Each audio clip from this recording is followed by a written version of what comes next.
আমার প্রশ্ন হচ্ছে মহারাজ, আমি আপনার কাছে আসবো। রামানন্দ মহারাজ, আপনারা হাতে প্ল্যাকার্ড নিয়ে রাস্তায় বসে আছেন, আপনাদের তো মন্দিরে থাকার কথা, আশ্রমে থাকার কথা, আপনাদের সাধু সন্তদের ব্যাসাসনে বসার কথা, আপনারা ফুটপাতে ধুলো ময়লার মধ্যে কেন বসে আছেন?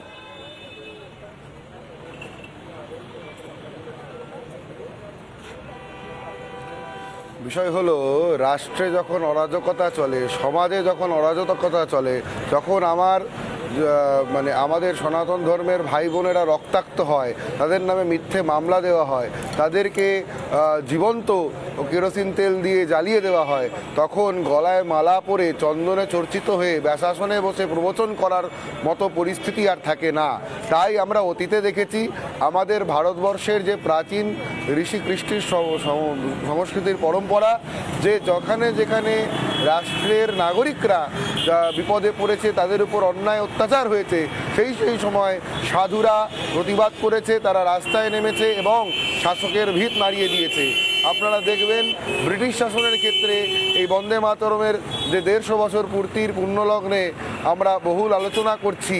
আমি আরেকবার মনে করিয়ে দিতে চাই আপনাদের সবাইকে, বিশেষ করে আমাদের রাজ্যের প্রশাসনিক প্রধানকে, যে আমাদের এই রাজ্যেই কিন্তু বন্দে মাতরমের সেই ভিত্তিপ্রস্তর স্থাপনা হয়েছিল, সেই সন্ন্যাসী বিদ্রোহ যা ব্রিটিশ শাসনের ভিত নড়িয়ে দিয়েছিল, তাদের অত্যাচারের ভিত নড়িয়ে দিয়েছিল। তাই এই যে প্রবাহ চলছে এবং যেরকমভাবে হিন্দুদের উপরে অকারণে আক্রমণ করা হচ্ছে, তাদেরকে শোষণ করা হচ্ছে, নিপীড়ন করা হচ্ছে, আমরা দেখেছি সম্প্রতি মোথাবাড়িতে, আমরা দেখেছি সম্প্রতি হাওড়ায়, আমরা দেখেছি সম্প্রতি কালিয়াচকে, আমরা দেখেছি সন্দেশখালিতে, সেখানে হিন্দু মা বোনদের ইজ্জত নিয়ে কী রকম টানাটানি করা হয়েছে।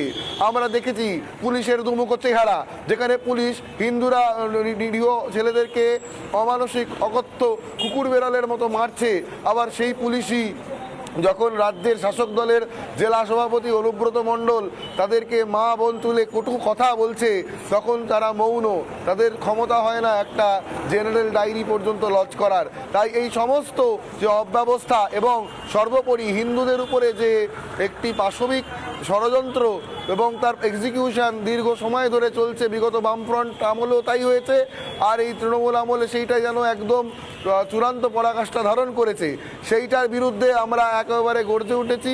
আমরা অতীতেও বিভিন্ন জায়গা থেকে আমরা আমাদের কথা তুলে ধরার চেষ্টা করেছিলাম, কিন্তু আমাদের যেটা মনে হয়েছে মুখ্যমন্ত্রীর কানে সমস্যা আছে, উনি আমাদের কথা শুনতে পাননি।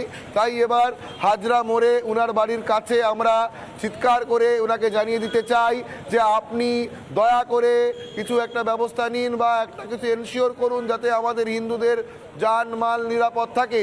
এবং আপনি রাজ্যের মুখ্যমন্ত্রী, পুলিশ মন্ত্রী, আপনার কি স্টেটমেন্ট, আপনার কি বিবেচনা এই বিষয়ে, সেইটা মানুষের কাছে নেই মহারাজ। আমি আসছি আবার আপনার কাছে। নানা ধরনের কন্টেন্ট দেখার জন্য লাইক করুন, শেয়ার করুন আমাদের ফেসবুক পেজ, সাবস্ক্রাইব করুন আমাদের ইউটিউব চ্যানেল। পাশাপাশি অন্যান্য ব্রেকিং নিউজের জন্য অবশ্যই চোখ রাখুন রিপাবলিক বাংলায়।